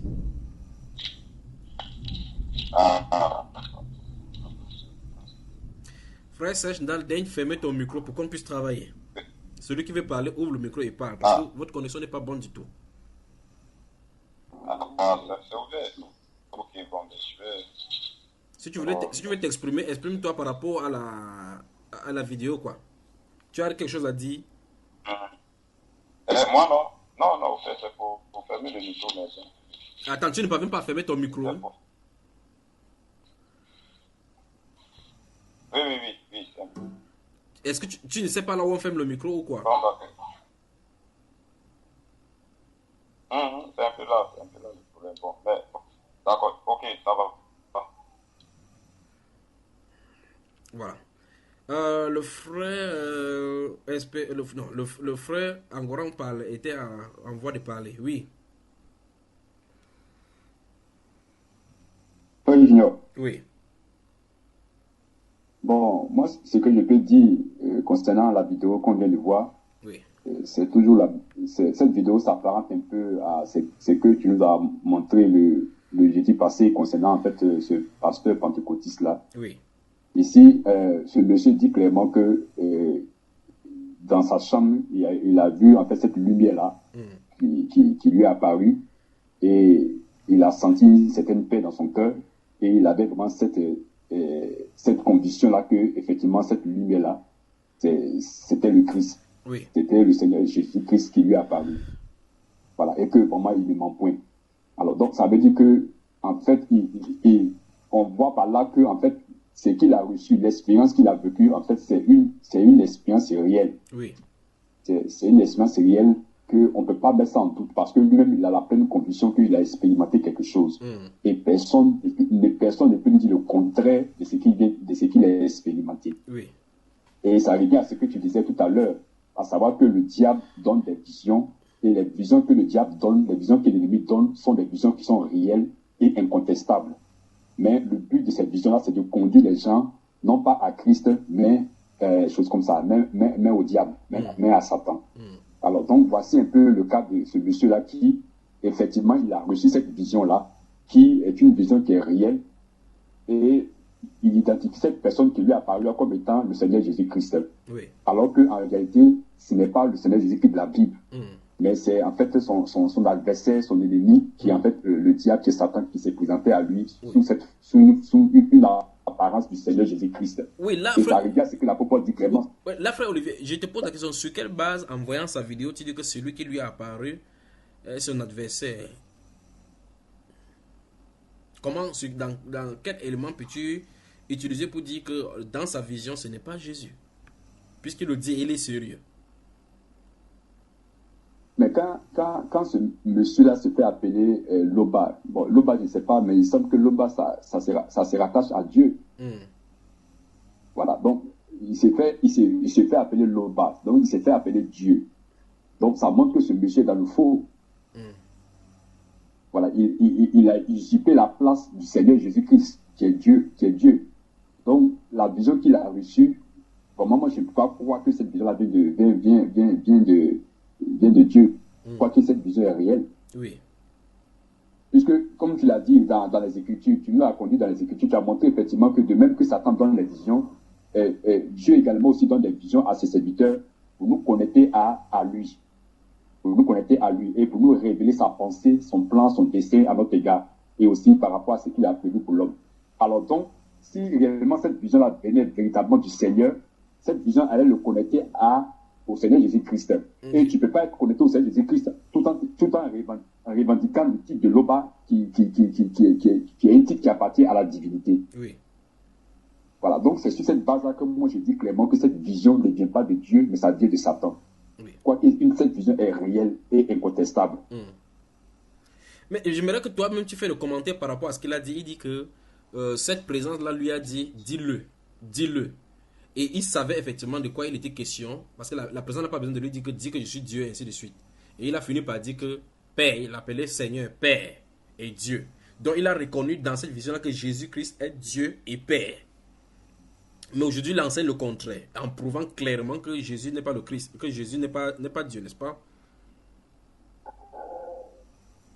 Bon, je ne sais pas exactement ce que ce monsieur enseigne, puisque, bon, je ne le connais pas personnellement, je ne connais pas en fait les enseignements qu'il diffuse sur Internet, mais par rapport à le fait qu'il se proclame être le Dieu que nous adorons, déjà, ça montre qu'il est dans le faux. Oui. Voilà, ça montre qu'il est clairement dans le faux. Alors donc, quelqu'un qui est dans le faux, vraiment, il ne peut pas recevoir une vision qui vient vraiment du Seigneur. Oui. Quelqu'un a-t-il d'autres... Donc, voilà. Oui.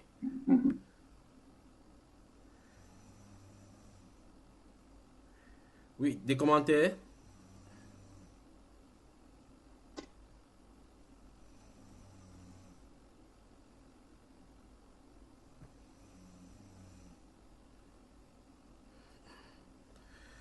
Pas de commentaires?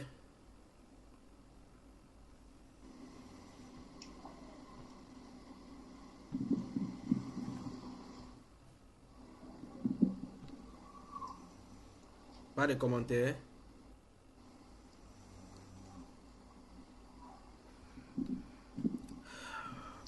Bon, alors vous avez vu la personne qui a fait la première vidéo, n'est-ce pas? Non, je crois que personne ne m'écoute. Oui, frère. Ok, bien. Oui, Ouais, frère. suivons un peu à la prochaine une des vidéos avant qu'on va continuer. Comme vous avez dit que vous ne savez pas ce qu'il enseigne, vous allez voir de quoi il est question dans son enseignement maintenant. Donc ne vous inquiétez pas. On va passer du temps ce soir. J'espère bien que la connexion nous le permettra. Donc suivez très attentivement.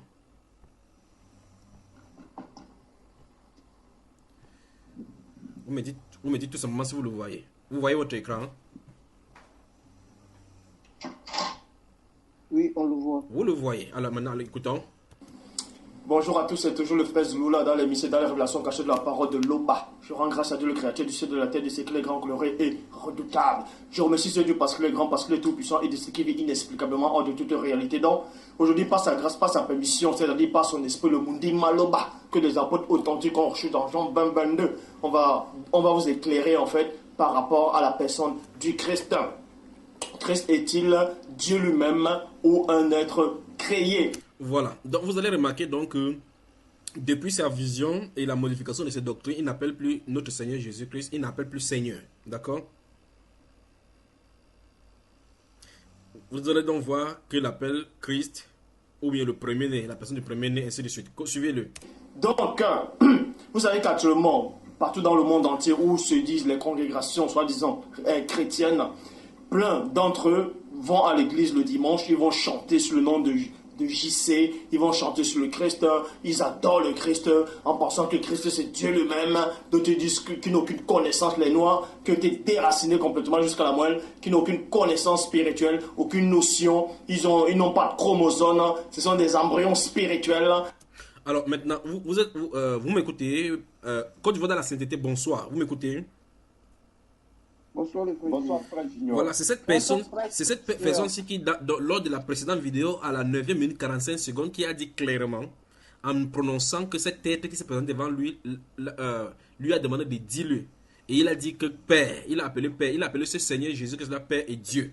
Et il dit clairement que parce qu'il refusait d'appeler Jésus-Christ Dieu.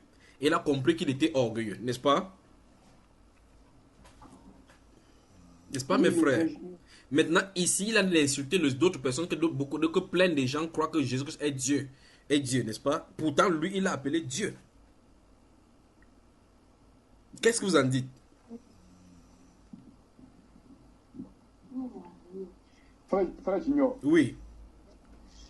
Bon, je voulais savoir, la vision qu'il a eue, cette vision-là, elle est antérieure par rapport à cette vidéo-là. Quand vous voyez même la forme de la personne, s'il est chargé d'un bon point.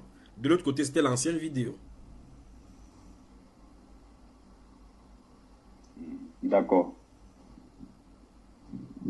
Parce que vous ne verrez plus sa vidéo où il appelle Jésus-Christ Seigneur.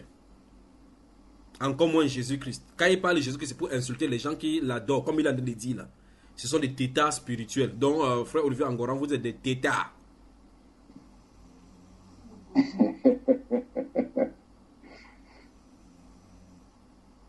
Alors, cette personne, qu'est-ce que vous pouvez dire de lui, donc, de cette personne-ci, alors d'elle?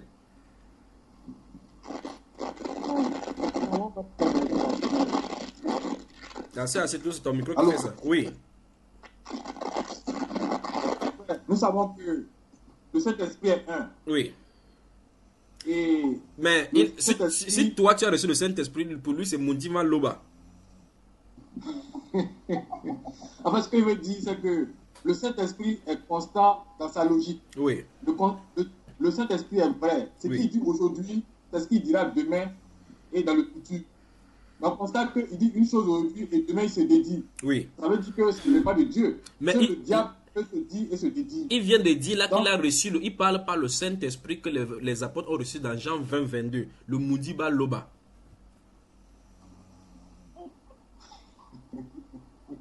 Alors, ok, si tu ne connais pas, c'est pour ça que tu es tétard, d'après lui.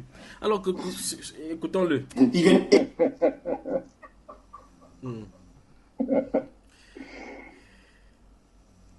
En fonction, en tant que Père, en tant que Fils, en tant que Saint-Esprit. Nous allons donc voir ce que les Écritures en pensent réellement.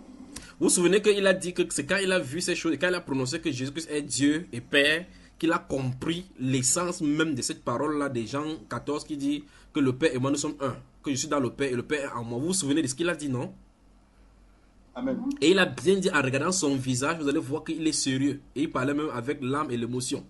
Et il a même dit qu'il y a une soeur qu'il a, soi-disant, ou bien soit soeur, soit frère, avec pour sigle le noix 2, qui lui a fait des remontrances et ça l'a beaucoup touché. Ça l'a beaucoup touché, qu'il a demandé qu'il va prier pour eux. Et l'une des choses qu'il a dit, c'est qu'il était chez lui en méditant sur comment faire pour essayer de cibler les gens qui vont contredire les doctrines. Donc voilà quelqu'un qui était envoyé de Dieu. Donc, pardon, ce sont des gens de l'extérieur qui doivent sonder les Écritures pour pouvoir contredire les serviteurs de Dieu. Mais lui, il dit qu'il est envoyé de Dieu pour prêcher la voix de la vérité. Mais il peut cibler les gens qui vont contredire les doctrines. Voilà son message. Continuons seulement. Et aussi, il y a d'autres personnes en fait qui sont totalement dans la confusion, dans le trouble, qui disent, en fait, quand ils veulent prier, ils ne savent pas comment prier. Ils disent, mais ils doivent prier au nom de Christ, ou bien ils doivent prier le Christ, ou ils doivent prier Dieu. Parce que d'autres personnes, en fait, quand ils prient, ils ont l'impression qu'il y a deux personnes, c'est-à-dire, il y a deux...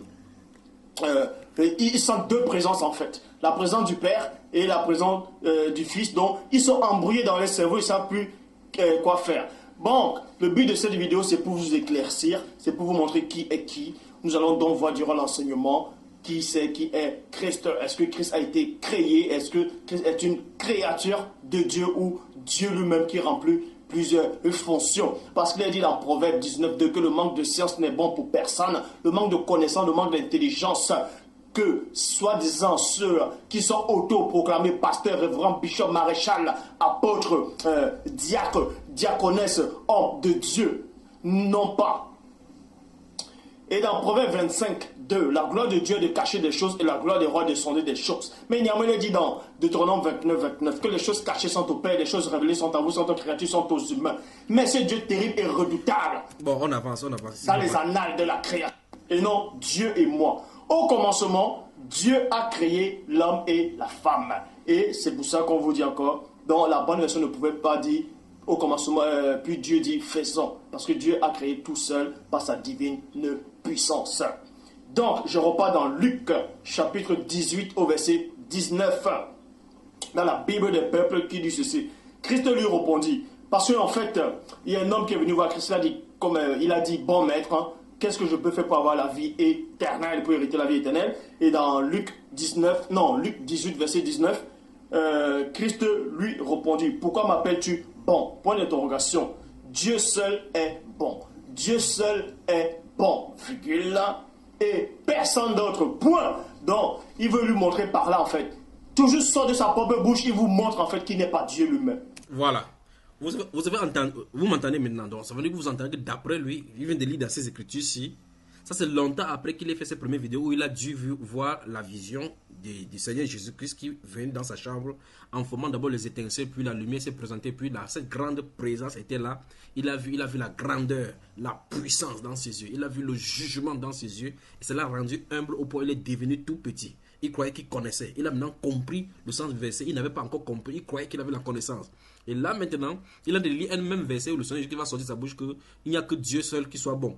Or, dans l'autre passage, il avait compris l'essence du verset, l'explication du verset qui dit que le Père et moi nous sommes un. C'est là qu'il a compris vraiment que Jésus était Dieu le Père. Maintenant, nous voici ici. Maintenant, il a de démontrer maintenant par les écrits que ce même Jésus n'est pas Dieu le Père. Donc il dit, pourquoi m'appelles-tu bon? Moi, pourquoi m'appelles-tu bon? Dieu seul est bon. Bible de l'épée. Bon, on continue. Je décode encore dans Bible en français courant. Donc on vous dit cela que Christ aime la droiture, il déteste le crime.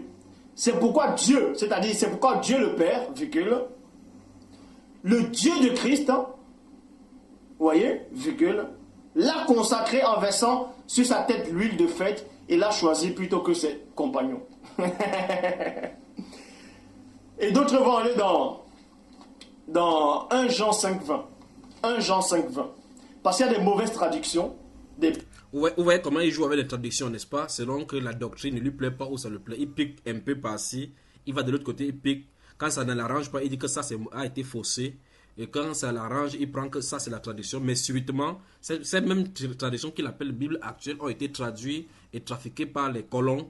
Mais c'est à l'intérieur qu'il lit. Il puise là-bas pour pouvoir refaire sa Bible qu'il appelle authentique. Avec son Christ noir et tous ses humains noirs et autres. Alors, commentaire avant qu'on ne passe à la prochaine vidéo.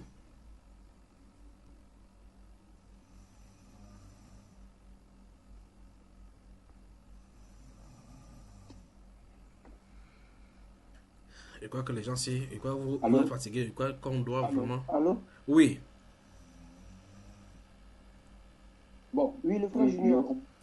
Frère Achille, oui, frère Achille, vas-y. Ce que je peux retenir dans ces deux vidéos, c'est que le frère en question qui... C'est ton frère, n'est-ce pas? Enseigne... Non, pas mon frère, il est le frère en question. Le frère de qui? Mon frère? Non, pas mon frère. Bon, le frère de Olivier Angora. Oui, vas-y. Donc, ce monsieur en question, enseigne en même temps bon, pour lui, hein, une vérité, en même temps une contre-vérité. Il affirme dans une première vidéo où il fait la rencontre d'après lui-même, Dieu le Père, et ensuite il vient montrer que le Christ n'est pas Dieu, mais c'est plutôt deux personnalités différentes, distinctes. Donc, je crois bien que si quelqu'un qui le suit vraiment, va comprendre que c'est quelqu'un qui dit en même temps une chose et demain change de parole. Donc, ce n'est pas quelqu'un à qui on doit faire confiance parce qu'il se contredit dans ses versets. C'est ce que moi j'ai retenu. Oui, frère Olivier, qui d'autre parle? Vous êtes nombreux ici, mais les gens ne veulent pas parler. Ou bien vous êtes ses disciples, mais en secret. Oui, vous êtes choqué, ou bien vous êtes choqué plutôt, quoi.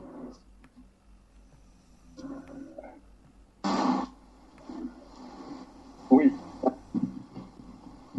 On est vraiment choqué par rapport à ces dits, puisque comme le disait tout à l'heure le frère Achille, Et effectivement, c'est quelqu'un qui enseigne une chose et son contraire. Puisque dans la première vidéo, selon la vision qu'il a reçue, il dit que en fait, Jésus est Dieu le Père. Voilà. Donc, il reconnaît ici la divinité de Jésus. Maintenant, voici encore une autre vidéo qu'il fait où il remet en cause cette divinité du Seigneur Jésus-Christ là. Et il enseigne le contraire carrément. Il prend un passage de Matthieu où il dit que Jésus a dit que, ouais, que personne n'est bon, seul Dieu est bon. Donc, il s'appuie sur ce passage-là pour dire qu'en fait, il y a une distinction entre Jésus et le Père. Oui. Donc, Jésus n'est pas le Père. Donc, il remet en cause la divinité du Seigneur Jésus. Oui. Donc, voici, il enseigne une chose et son contraire. Alors que si réellement il est conduit par le Saint-Esprit, il ne pourrait pas vraiment faire cela. Puisque, comme nous le savons tous, le Saint-Esprit ne peut pas enseigner le vrai et le faux à la fois. Donc, le Saint-Esprit nous conduit toujours dans la vérité. Voilà. Il nous enseigne toujours ce qui est de Dieu. Voilà. Donc, quelqu'un qui enseigne une chose et son contraire, vraiment, ça montre que vraiment cette personne n'est pas conduite par le Saint-Esprit. Mais il est conduit par Modiba Loba. Tu connais Modiba Loba? Non, frère. C'est l'esprit que les apôtres ont reçu dans Jean 20-22. S'il était conduit par l'esprit que les apôtres ont reçu dans Jean, il allait vraiment dire ce qui est de Dieu. Oui. Parce que le Saint-Esprit nous conduit, la mission du Saint-Esprit, c'est de nous conduire dans la vérité. Voilà, pas dans le mensonge. Oui. Et le Saint-Esprit est venu pour nous révéler le Fils. Oui. Voilà, pour nous montrer l'identité du Fils. Donc, quelqu'un qui dit qu'il est conduit par le Saint-Esprit et qui remet en cause la divinité du Seigneur Jésus-Christ, c'est vraiment déplorable.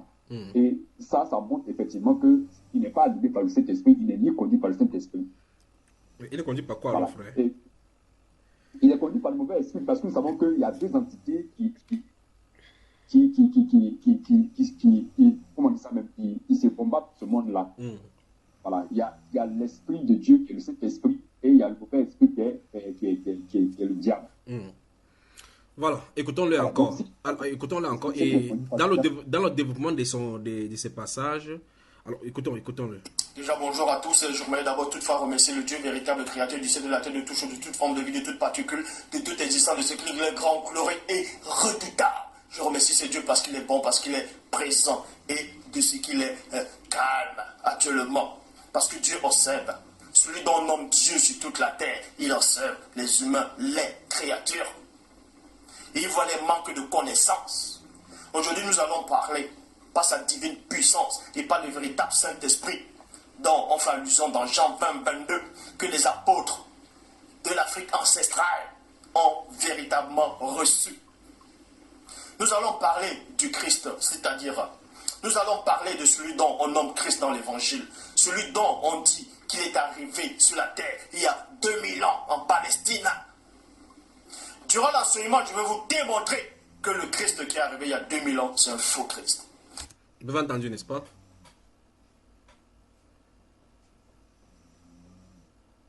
Oui, frère, on a entendu. Frère, on a entendu. Voilà. Oui, le frère.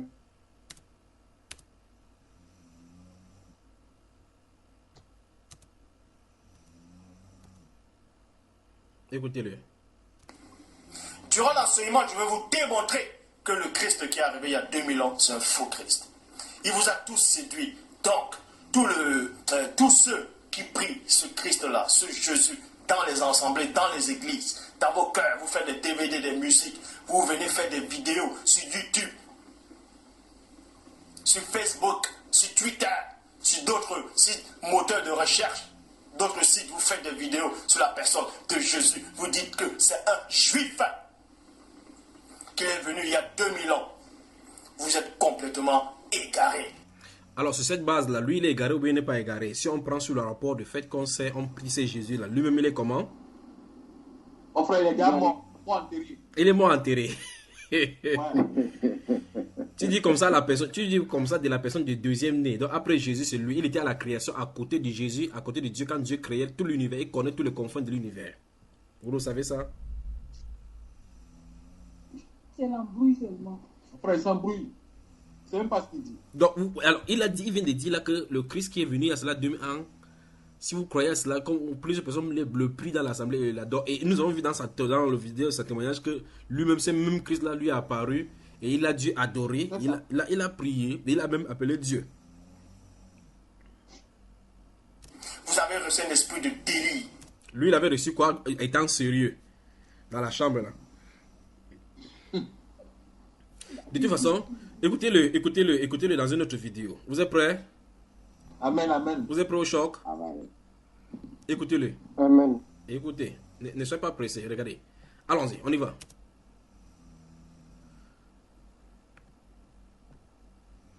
Soyez patient, écoutez-le parler. Il faut, dans le combat spirituel, il faut prononcer le nom de Jésus. Hein? Et je vais parler de ça, le titre, ça va être le nom de Jésus.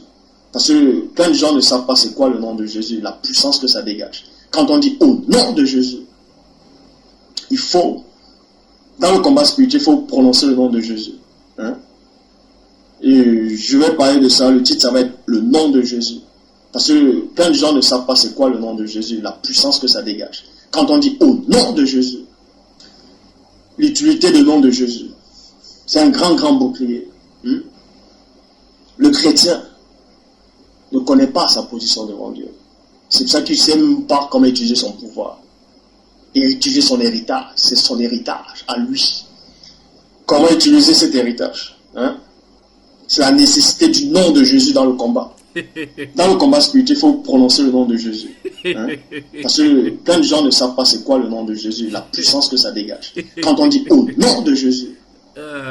Quand on dit au nom de Jésus. Voilà. Puisque Christ dit tout ce que vous... Voilà. Que Dieu vous bénisse, que Dieu vous bénisse, que Dieu vous bénisse. Amen, amen. Que Dieu vous bénisse. Je crois que c'est amusant, pas vrai? Oui, mon frère. On se croirait dans un film de Tintin maintenant. Qu'est-ce que vous en dites? Oui, tout à fait. Mon frère, là, on se rend compte qu'il a embrouillé, là. Qu'est-ce qu'il dit maintenant? Non, mais là, il reconnaît le nom de Jésus, l'utilité du nom de Jésus. Alors que de l'autre côté, il nous dit que ce Jésus que nous prions depuis 2000 ans, là, c'est pas le bon Jésus. Il a bien dit qu'il va enseigner sur le nom de Jésus. Il n'a pas dit qu'il va dire quel est le vrai nom de Jésus, il a dit l'utilité, comment l'utiliser. Parce que quand on prononce au nom de Jésus, ça dégage la puissance. Mais aujourd'hui, ce nom de Jésus, c'est le diable, c'est le Jésus blanc, c'est le Jésus des Juifs, c'est celui qui est venu à cette 2000 ans. Jésus n'est pas mort sur la croix à Golgotha, c'est ici en Afrique, dans l'Afrique ancestrale. C'est le Jésus noir, le Koumané, le Kabet, ainsi de suite, ainsi de suite, ainsi de suite. Qu'est-ce que vous pouvez dire donc maintenant? Vous êtes dépassé, n'est-ce pas? Mon frère. Très dépassé. C'est celui qui s'appelle le seul enseignant sur la terre. Donc c'est celui que Dieu a mandaté, celui qui enseigne la vérité. Il détient seul la vérité. Enfin, en comparaison avec votre Kako Philippe, et celui-ci a fait la vidéo contre Kako Philippe pour dire que Kako Philippe c'est l'un des abominables faux prophètes.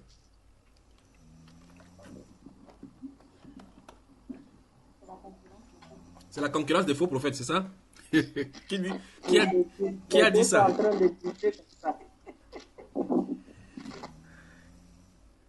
Bon. Mais où il va sortir toutes ces doctrines-là? Jésus ne voit la même. Je ne comprends pas. Bon, en tout cas, quand tu vas le voir, tu vas lui demander. Écoutez ça, écoutez. On y va? Amen. Écoutez. Puisque Christ dit, tout ce que vous demanderez en mon nom, cela vous sera accordé. Demandez donc qu'il me frappe là. Et ça, j'aimerais bien voir. Ça, j'aimerais bien le voir. Heureusement pour vous, je ne suis pas comme David, en fait. Si j'avais le même état d'esprit que David, ou le même état d'esprit qu'Élie le Tishbite, l'un des prophètes. Voilà. Je vous reprends là, et puis je vous rejoins. D'accord? Le temps d'entrer. Alors, vous y êtes? Amen. Amen. Ok, donc vous n'avez rien perdu, vous le voyez, n'est-ce pas? Vous le voyez? Moi, je ne le vois pas. Donc, patientez, vous allez... On le voit. Vous le voyez? Ok, écoutez-le. Puisque Christ dit, tout ce que vous demanderez en mon nom, cela vous sera accordé. Demandez donc qui me frappe là. Et ça, j'aimerais bien voir. Ça, j'aimerais bien le voir. Heureusement pour vous, je ne suis pas comme David en fait. Si j'avais le même état d'esprit que David, ou le même état d'esprit qu'Élie le Tishbite, l'un des prophètes que j'admire, je vous aurais déjà frappé. Je vous aurais pointé le doigt. Et c'est vos propres démons qui se sont retournés contre vous. Et vous frappez. Physiquement, devant tout le monde. Mais j'ai les mêmes sentiments que Christ. Je ne suis pas venu accuser. Je suis venu ramener au Père. C'est une grâce pour vous que je n'ai pas le même état d'esprit que c'est un prophète de l'ancienne alliance. Mais il y a quand même un mais. Voilà. Vous avez entendu, n'est-ce pas?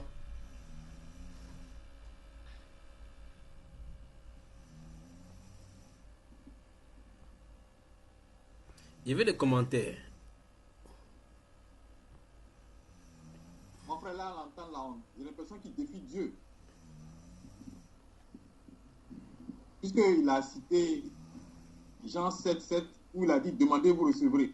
Et il demande que, est-ce que, s'il demande au Christ de le frapper à la figure, il doute fort que cela puisse arriver. En fait, dans cette vidéo, il veut vous prouver que si votre Jésus là est vivant, invoquez-le pour qu'il le frappe, puisqu'il dit dans la Bible de l'invoquer et il va donner. Donc, essayez d'invoquer Jésus-Christ sur lui pour que Jésus-Christ le frappe. Donc, si Jésus-Christ est vrai, c'est pour prouver que Jésus-Christ n'est pas réel. C'est ce qu'il veut dire. C'est ça. Donc, c'est le défi. C'est le défi qu'il lance au Christ. Oui. Et vraiment, il lui souhaite bonne chance. Hein. La sœur Audrey, que le Dieu que nous prions là, il est vivant. Audrey, ta connexion, la prochaine fois, je crois que votre connexion n'est pas claire. J'aurais dû dire des choses le concernant et ce qui va lui arriver, comme il a dit ainsi, en blasphèmement contre le nom du Seigneur. Cette maladie qui va l'atteindre et dont il va en mourir. Donc, je vais dévoiler ça, Dieu voulant, s'il veut. Et il veut dire ce qui lui est arrivé avant que ces démons-là, des dessins animés, lui est venu et puis il a possédé. Donc, je vais parler de cela dans un autre lieu, si Dieu le veut. Alors, je crois que ce soir, c'est bon pour ce soir. Que Dieu vous bénisse. Que Dieu vous bénisse. Passez une excellente soirée alors. Amen, amen, amen, amen. Soyez bénis. Amen. Soyez bénis. Amen. Voilà, la connexion ne nous a pas arrangé. I just want to know you more. I just want to know you more.